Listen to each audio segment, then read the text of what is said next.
Welcome to the Do Zone, where entrepreneurs go to get things done. I'm your host, Josh Thomas. You can find me on all social media at JT Literally. Each week, I bring on experts from a variety of backgrounds to share their secrets on how to optimize performance so you can take massive action, crush your goals. Hey, I started a new accountability and business coaching program called Focus Elf, and it's designed to help entrepreneurs stay on track every week and get all the help they need to crush their goals. Starts at 50 cents a day for unlimited support. Interested? Learn more at gofocuself.com. Today's guest is Vince Shorb. After spending 15 years in financial services working one-on-one with more than 20,000 people, Vince Shorb founded the National Financial Educators Council in 2006 and directed the organization's focus on combating the financial illiteracy epidemic. He is the current CEO of the NFEC, an AICET accredited company, and a certified B Corporation. That was a lot of letters, Vince. He is one of the country's leading advocates from promoting financial wellness and a thought leader in teaching a scaling financial education program.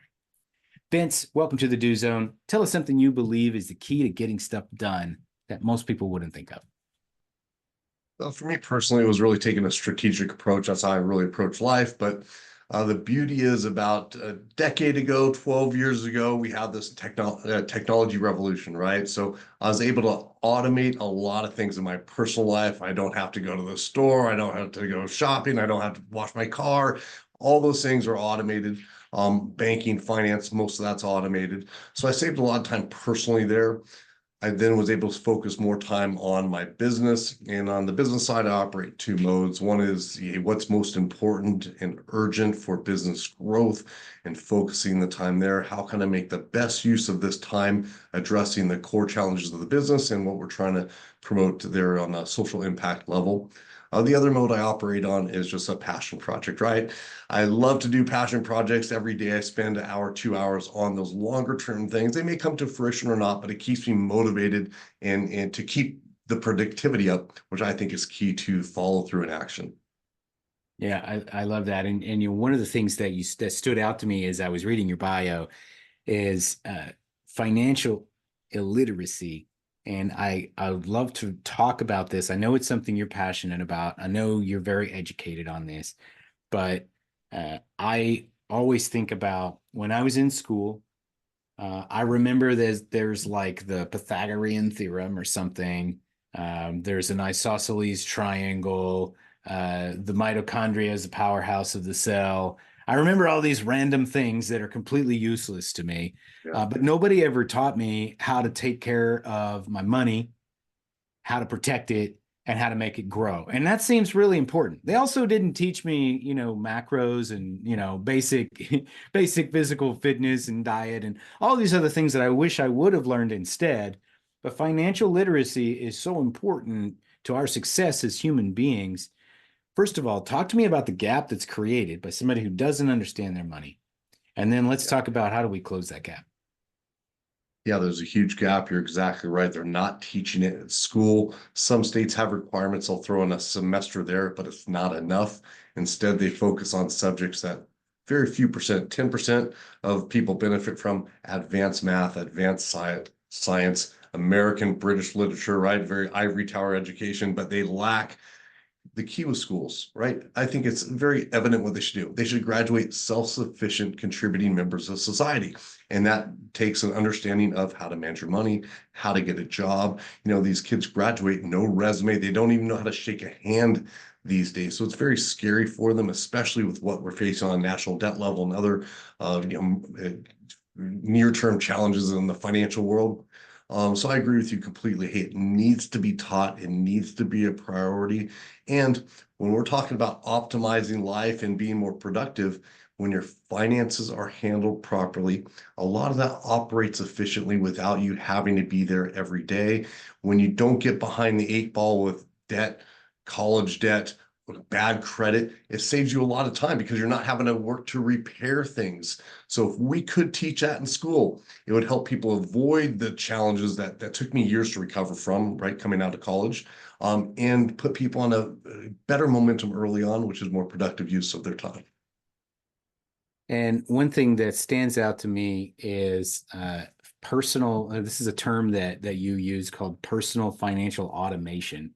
Now, I don't know exactly what that means. I can kind of like imagine what it might mean, but what, first of all, what the heck is that, and how does it serve us? Yeah, I call systemization, automation, one of the two, but it's very simple. Hey, we can automate our bill pay, right?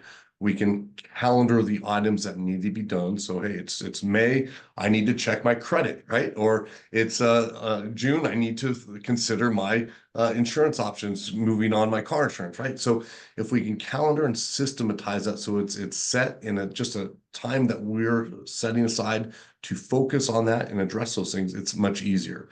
Or hey, it's half a quarter way through the year. It's time for me to review my budget, make sure I'm on track, and so forth. So a lot of those things can be automated. Not only that, it can be systematized. So where hey, part of your savings is being transferred into investment accounts and so forth. So there's a lot of ways we can streamline what we used to have to go in to the bank to do or do via snail mail or other methods. So we can really cut down the time it's required on personal finance because for a lot of people, especially those going through severe financial challenges, that eats up a lot of time. When you talk to higher producing individuals, they're focused less time on the daily, finances and more on that big picture. Hey, what am I getting into next? What's my vision for my financial plan? And focusing on that growth stage as opposed to the recovery pieces.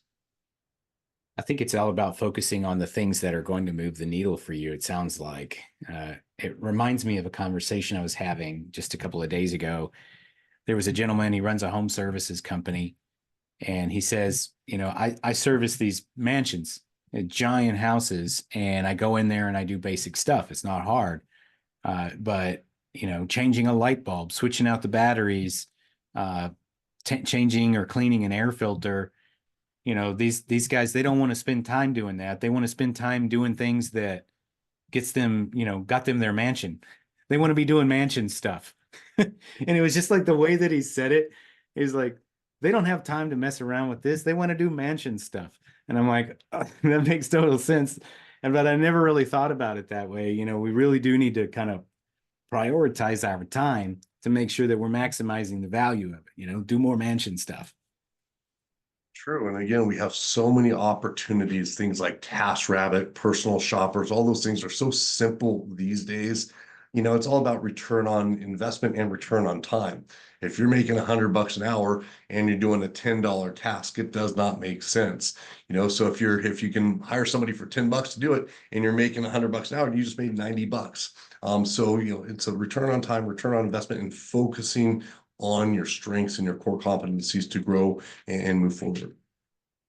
So tell us a little bit about, I know that you're involved in a lot of different organizations. What are some things that you're really focusing on right now? And what is that passion project that you have?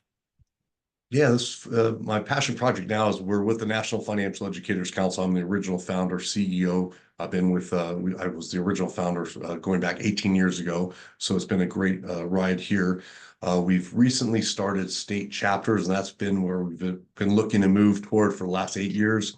We've released our first 5 states, 2 more launching in April, May. And really, we're trying to create a hub for local educators, financial educators, and entrepreneurs, and those people that are passionate about sharing financial literacy lessons with kids, teens, or adults. Really, it's about raising awareness, advocating for financial literacy on a legislative side and also through various channels, increasing access to quality materials and building local connections because every area is different. And what we found is through COVID, people got very comfortable with Zooms and this. But what we're seeing now is people want a central place they can regather, connect with like-minded individuals. So that's why we started the state chapters. Our goal is to have all 50 states rolled out here within 3 years from the beginning of the year.